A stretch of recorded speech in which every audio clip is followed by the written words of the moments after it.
Ginsorpresa sa mga papremyo, exciting games, kagkasadya sa K5, kalingawan sa karsada ang mga tricycle drivers sa Barangay Habaliana, San Pedro. Kaglenesco haro lakip na mga drivers sa Malilao, Mandurriao. Sa Pebrero 18, 2024, ang mga produkto ni Dr. Emil Uy, nga DTX Coffee Mix, DG Bio, DTX 500, Mighty C, Radso, Kagash, ang mga ginpapremyo sa K5 News FM Iloilo sa kauturan naton yung mga tricycle drivers. Sa K5 News FM, ukon Hepeporay, game na game ang aton mga drivers. Tanawan niyo wala kung ano sila kasadya. Go!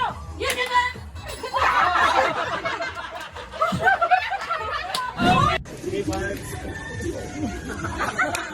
Samtang sa panami namin saot, pabaskog-baskog sa ngawak, kaagtuhod, ari tanawan niyo sila kung paano sila magbudots.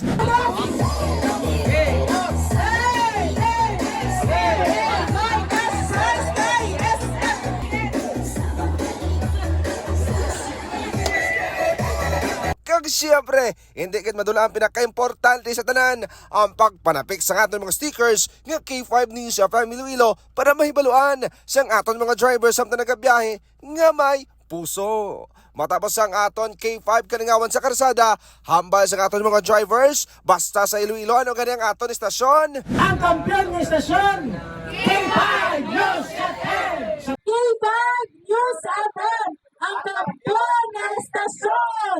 So mga ka-K5, nakita niyo naman kung paano nagsinadya kag dalingaw ang aton yung mga kauturan yung mga tricycle drivers sa pipila ka mga ato dadri sa may syudad sang Iloilo.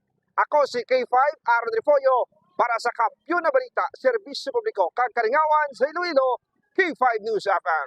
Ang ining balita ang ginadulong sa inyo sang DTX Coffee Mix. Himo sa natural nga sangka pareho sang amarkuso, chia seeds, sugared cane extract powder. DTX Coffee Mix. Nakakapi ka na, naka-detox ka pa. DTX Coffee Mix. Mabakal sa mga butika.